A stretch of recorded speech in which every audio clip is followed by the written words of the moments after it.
What is going on, guys? Mark here with Reaper Airsoft, and I want to take a minute to apologize for the lack of videos lately. It's summertime.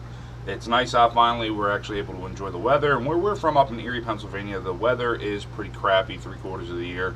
Whether it's wintertime and minus 20 out, or any other time of the year where it just snows, rain, snows, rain. That's Erie in a nutshell. To give you guys a kind of a peek at what our weather really is like. 2015, I believe it was. I think it was 2015, 2014 into 2015. We actually had the snowfall record for everybody. We had more snow than anybody else.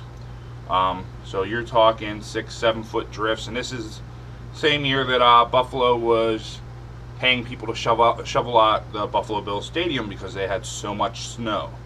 We get hit with it, we got hit harder with it, and we had a ton of snow. So summertime comes, we're out doing stuff. But today's video, I want to go over something, more or less a review. And I want to review the Angel Custom VSR-10 Alpha Pro trigger system. Now, I've had this trigger system for about 1.5 years, and I wanted to really use it before I reviewed it. You know, you can open something up out of the box, look it over, and say, yeah, this is the best product ever, but if you don't actually use this thing, you don't really know how it performs or holds up in the long run. So I'm gonna go ahead and I'm gonna take the plate off, open it up so you guys can get at least sort of a better look at what's inside this. This is the 90-degree mod for the VSR-10 assembly. I have all Angel Custom internals. I'm running an M170 spring with it, and with my setup, I hit about 550 feet per second with a 2.0, about 473 with a 3.2, I believe it was. Well, about 470 to 480 with a 3.2. About 1.5 years of use on this trigger assembly. For me, I don't have any complaints. I did have some issues though, and unfortunately for the average user, this could be a very, very big downfall for you guys. And what I'm going to recommend right now, if you guys are shopping trigger assemblies for your sniper rifles, do not go with the Alpha trigger assembly. Do not get it. Go with the Omega. I know when I got this, Evike had the Omega for, I want to say, $10 or $20 more. I, for some odd reason, went, let's think safety. I can apply safety to this like the normal VSR-10 setups, and you can't put a safety on the Omega system. Well, I got this thinking I was going to put a safety on there because it's supposed to be a really nice, feature to have on a good trigger. You want to have the safety when you're supposed to be able to just bump the trigger and it's going to go. Well, I never utilized it. I tried, but it was more work into it than I really wanted to put into it for the trigger to be functional, so I just never bothered. And I did have to do some modding to this right off the bat. So what I'm going to tell you is I'm going to tell you to go straight into the Omega. And right now I'm looking for, this is my PSS-20 trigger. This is for a Maruzen APS-2 sniper rifle.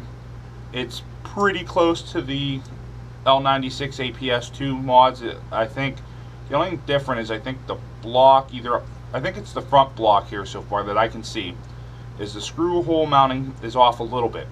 So if I really wanted to, I could flip this screw hole around, retap the thread, screw it in, and then go in anyways. I could utilize it still on an L96 APS-2 platform. But this one is specifically for the Maruzen APS-2. But this is almost identical to, it pretty much is identical except for the mounting block, to the L96 style trigger assembly. And this is what the Omega trigger assembly basically looks like from Angel Custom. This, if like I said, if you're going to go buy a trigger assembly, buy the Omega. I'll show you why here in a little bit. And I'll show you what I had to do to mod this to actually make it work, brand new from Evike. So 3 screws come off, take off the top plate. As you can see, I've got a big shiny silver section right in the center. For some reason, I don't know why, but when I got mine, it was rubbing. The trigger sear was actually rubbing when fully assembled. So when I'd pull the trigger, the sear assembly right here, because this is polished too, this has been polished a ton, that was rubbing along the side plate. So when I would pull the trigger, that would actually stick down, it would not reset. So I had to do some polishing to get it to work. I had to file it down and then polish it up. I polished the trigger side more than I did the side plate, and then I added some gear grease. And as you can see, there's a nice drop still sitting there, so it's giving me some lubrication on the inside. Now this was the only issue I had during installation was the trigger sticking. So it took some customization to work. Now it may not take customization on everybody's end to do it. I did mine in a JG Bar10 G spec, which is the Marui clone of the VSR-10 G spec. So if you're running it in a Marui, you may not need to do this mod. I had to, and basically all I did was I took a hand file, started scraping, took a Dremel with one of the buffing pads, and I started buffing it out. Did the same thing with the trigger side till it wasn't sticking anymore. Now it was only sticking when I had the bar through the center, which holds the spring guide in position so you can actually cock the sniper rifle. Overall, trigger pull was horrendously terrible on this when I first got it. It definitely, there was a lot of friction. It wasn't really an adjustable thing, so we did a lot of sanding and modifying between the two sear sets. Got it rounded off and polished up pretty good, to where the trigger pull became, I'm not going to say acceptable, but it was a lot better than it was normally. It was an extremely hard trigger pull, I'm not going to lie. So we polished the side and the front end, and I don't know if you can see the shine. I don't want to take it all apart, but we polished the crap out of this thing to get it to where it needed to work. Now when I say we, I want to throw a shout out to my buddy Lee, because about a year into use of this thing, my trigger sear stripped out. It's actually this sear which stripped out, and it didn't strip out on the top end. It stripped out on the bottom end where the second sear hits the first sear. It actually rolled everything over to the point that when the pressure was applied by the piston, there is nothing left on this sear to actually hold it back. And you can see when it's under tension, it's not 90 degrees. It's not vertical completely anymore right here. We had to do a lot of work. He actually welded on a new lobe, and I had to hand file it into position. Actually had to hand file it to get it to sit and work better. Now, you know, for us, having a guy who could do this for me, it makes it easier on me, because I don't have to go searching for new parts, and that was the biggest issue I found, because I did look just to make sure. And I even looked to try and find images of the sears and how they are actually supposed to be shaped from factory. Now, when I contacted Evike about replacement sets, I didn't even get an email back. Evike never even responded back to me. Didn't hear anything back from them. Couldn't really get a hold of them on it. So kind of said, screw it, I'm not looking. I couldn't find anything on Angel Custom section for replacement sears on these. So from what I can tell right now, if this sear set strips on you and you don't have a guy who can weld, you're pretty much SOL. Which is the reason why I'm telling you to go to the Omega system instead of the Alpha system. Now, the big difference between the Omega system is you see all these little rollers. There's a roller on a trigger assembly and everything else.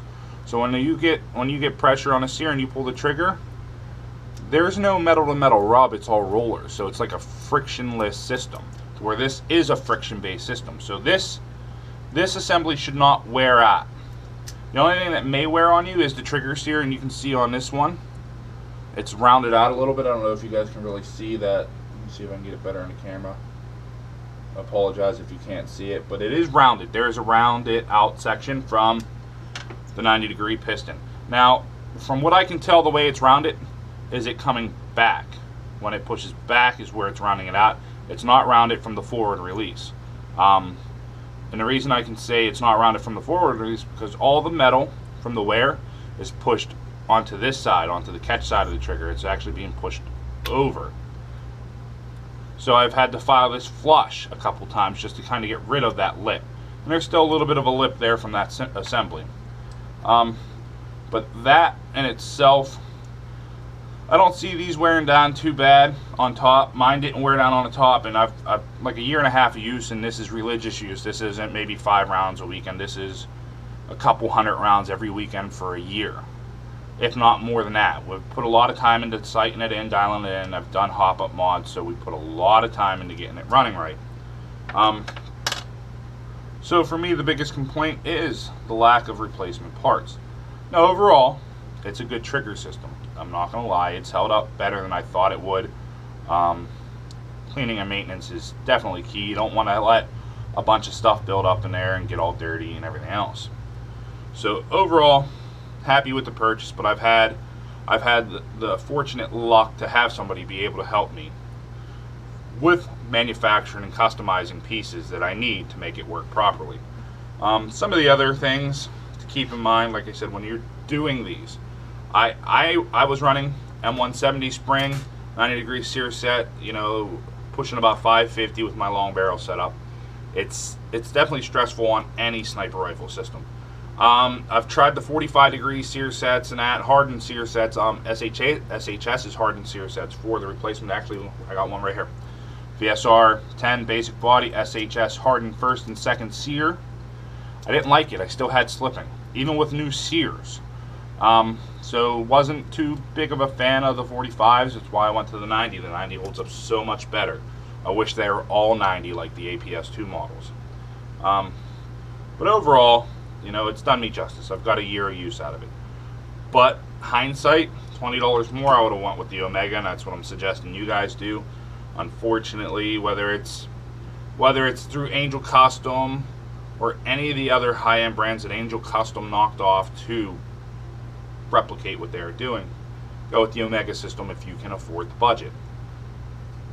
If you guys have any questions on this, you need any input or need me to take this apart and put it back together so you guys can see how everything sits, let me know. I don't like taking it apart. It's a pain in the butt, but normally when I have to clean it, I'll do it. I don't have to clean it today, so I don't want to. If you guys could like, comment, share, and subscribe, I'd appreciate it. You guys call your hits and have a good day.